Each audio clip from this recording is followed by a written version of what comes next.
Welcome to Real Crusades History. My name is J. Stephen Roberts.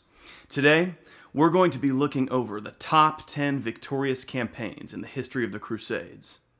Number 10, the Great Siege of Malta, 1565. The Ottoman Empire attempted to invade the island of Malta, held by the order of crusading monks known as the Knights Hospitaller. The Knights, with less than 10,000 men, managed to hold off and ultimately defeat an Ottoman army that was over 3 times their number. The Turks suffered enormous losses, and the victory of the Hospitallers became legendary all over Europe. Number 9, the Granada War, 1482 to 1492. By the late 15th century, Spain was united under Queen Isabel of Castile and King Fernando II of Aragon. Together, these Catholic monarchs prosecuted a series of wars against the last remaining holdout of Islamic Spain, the Emirate of Granada, on the southeastern tip of the peninsula. Ultimately, the Christians would recapture Granada itself in 1492, eliminating the last trace of Islamic power in Spain. Number 8, the Crusade of Valencia, 1238. King James I of Aragon, the Conqueror, waged a successful crusade against the Emirate of Valencia in 1238, culminating on October 9th, when he captured Valencia itself. James would continue mopping up the last towns and fortresses of the Emirate until 1245, by which time he fully established Christian rule over what came to be known as the Kingdom of Valencia, defining the southern reaches of the Kingdom of Aragon.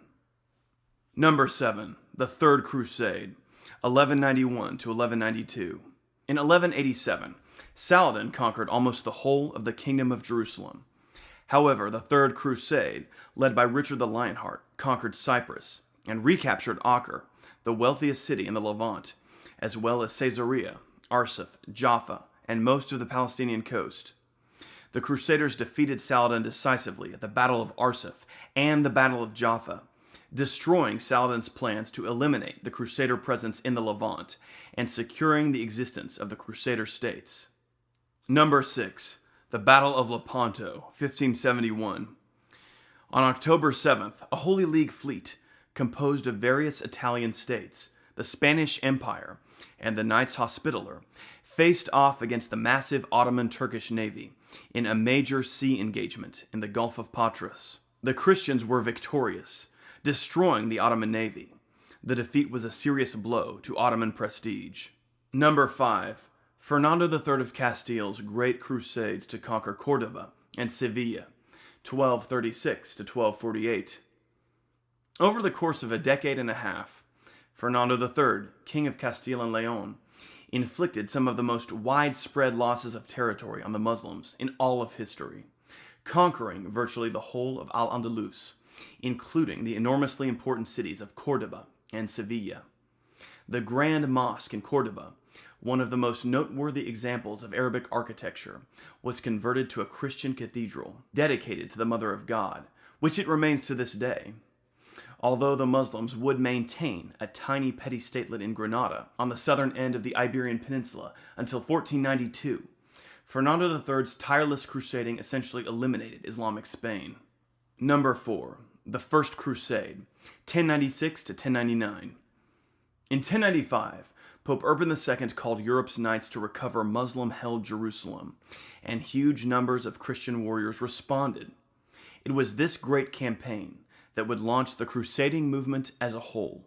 The Crusaders, led by legendary men such as Godfrey of Bouillon, Bohemond of Taranto, and Raymond IV of Toulouse, conquered Edessa, Antioch, and Jerusalem, establishing 4 Crusader states and instilling in the minds of Europeans that holy war for the defense of Christendom was pleasing to God. Number 3, the Crusade of Las Navas de Tolosa, 1212. In this battle, the Christian Spanish kingdoms of Castile, Aragon, Portugal, and Navarre won an important victory over an invading Almohad army from North Africa. This was the key turning point in the Spanish Reconquista, in which the final great Moorish power of the Iberian Peninsula, the Almohads, was neutralized. This sweeping victory ensured Christian dominance in Spain and hastened the complete collapse of Islamic Iberia into small, petty statelets mired in civil conflicts. Number 2. The Great Turkish War, 1683 to 1699. This event began when the Ottoman Empire attempted to conquer Vienna in 1683, but instead suffered a total defeat at the hands of King John III Sobieski of Poland and his Hussar cavalry. The war continued with a Holy League, headed by the Habsburg Holy Roman Empire, that pressed deeper into the Ottomans' Eastern European territories, defeating them in battle after battle, and depriving them of large stretches of land.